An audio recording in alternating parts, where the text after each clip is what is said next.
Assalamualaikum warahmatullahi wabarakatuh. Sugeng enjang para pamirsa, suka kepanggihan kalih kalian kula Amanda Safira ing pawarta basa Jawa dinten menika. Senin gangsal 12 Maret warsa 2021 saged panjenengan pirsani malih. Laporan-laporan ingkang akurat tuen ngerakyat sampun sumadyo katur panjenengan antawisipun.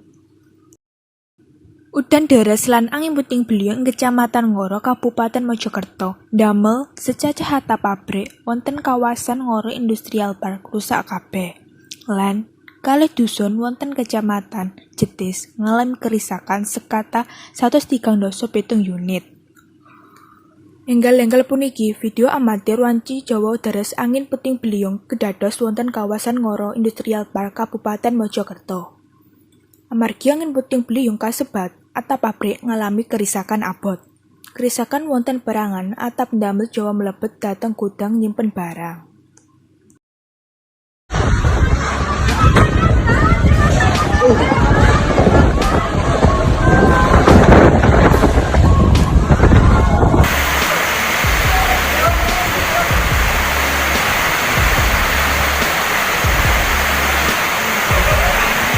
Ketinggal rejangan angin ingkang super dahsyat nyapu punapa mawon ingkang wonten ing sawentawisipun. Wargi nggih dumugi histeris lan gupuh.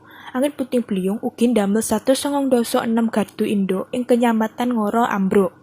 Murukaken 11.000 pelanggan lan 7 pabrik ngalami padam listrik. Dhateng 7 pabrik puniki kapeksa mendelaken produksi amargi boten wonten suplai listrik. Puji, ya Allah, pabrik markuji. Wanci menika pihak PLN saanggen saweg nindakaken dadosan gardu PLN ingkang ambruk kalih ngerahake gangsal regu tim dadosan saking Mojokerto, Jombang lan Nganjuk. Pelanggan yang terdampak padam hingga 11.000. Tapi alhamdulillah sampai dengan tadi malam pukul 20 ya, dari awal kejadian sekitar jam setengah 4 sore, pukul 20 sudah bisa kami lokalisir dan bisa kami manuver sebagian pelanggan yang padam, sehingga saat ini dari total 196 gardu yang padam hanya tinggal 7 yang padam, dan dari total 11.000 sekian pelanggan tinggal 7 saja yang padam. Pihak PLN area Mojokerto nargetaken proses dadosan bibar wonten dinten puniki lan sadayaning jaringan listrik kangge 7 pabrik saged tersuplai wangsul. Angin puting beliung ugi boten saged dipun pastikaken amargi dungkinipun kalih dadak lan enggal. Ngajengi angin puting beliung lan tebih saking papan perlindungan, setunggal pados papan ingkang aman, kalih estok sampun berlindung wonten ngandhap jembatan. 3. Hindari numpak kendaraan wanci ajeng ngehindar saking angin puting beliung. Mugi-mugi wargi sawentawis sae-sae mawon, lan mugi-mugi wargi sawentawis mliginipun Mojokerto dipun paringi kesarasan tansah. Sumangga kita dateng warta selajengipun, inggih punika bab COVID-19. Desember 2022 Jawi Wetan sempet dados provinsi kalih penyumbang wicalan positif COVID-19. Paling inggil wonten Indonesia. Malah wicalan positif sempet wonten ing wicalan 3,6%. Wonten inggil raden-raden wicalan nasional.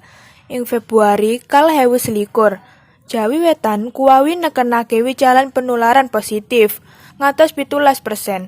Lan mlebeti Maret 2021, wicalan positif mandhap drastis dados 6%. Nyaris nyaketi wicalan standar Badan Kesehatan Donya inggih punika 0,5%. Kalih wicalan testing dugi sekawan dasa gangsal ewu per dinten. Gugus ayahan percepatan penanganan COVID-19 wonten Jawi Wetan briji, mandhap wicalan penularan wonten Jawi Wetan dados 6%. Inggih punika pertanda sae kangge penanganan COVID-19. Kejawi punika wicalan wontenipun papan manggen wonten griya sakit rujukan seageng 17% kalih wontenipun ICU 50%. Pemprov Jatim mengklaim vaksinasi ingkang inggil, efektivitas penerapan 3T, 3M, lan kolaborasi para pemangku, kawigatosan dados penunjang mandhap wicalan kasus dintenan. saking 1000 per dinten dados 300 kasus per dinten. Laporan mingguan terakhir kita dapatkan kasus yang diperiksa itu ada 45.045 kasus. Padahal kalau di Jawa Timur ini dengan penduduknya sekitar 40 juta, standarnya adalah 40.479. Artinya memang karena jumlah tes kita sudah memenuhi standar WHO bahkan lebih, di sisi lain juga kasus tambahan maupun rumah sakit yang turun, akhirnya persentase kasus positif atau positivity rate Jawa Timur turun. Sebelumnya itu sempat 19%, terus 17%, terakhir ini 6%. Kalau berdasarkan PPKM Mikro, kita sudah petakan untuk zona merah atau zona dengan satu RT isinya 10 kasus positif itu tidak ada di Jawa Timur atau dikatakan 0. Untuk yang orange juga tidak ada atau 0, sedangkan untuk kuning itu ada 2.407 zona kuning atau RT kuning.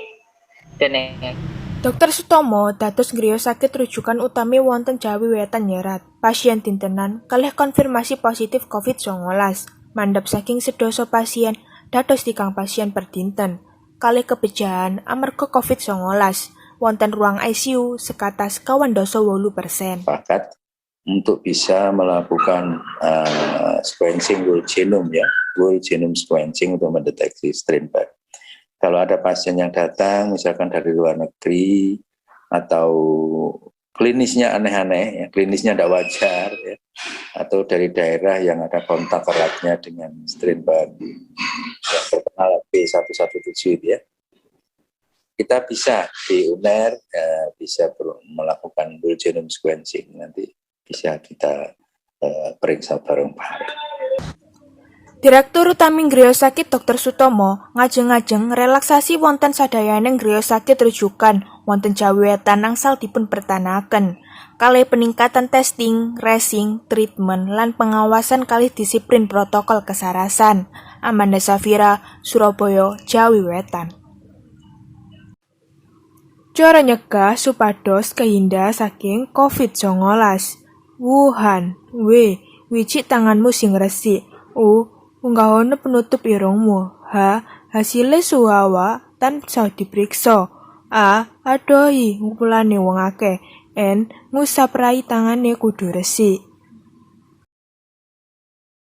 Mekanten pawarta dinten menika, kula Amanda Safira maturaken menawi nyuwun kelabetan nyuwun pangapunten, tetep jagi kesarasan, sugeng enjing lan damugi panggih.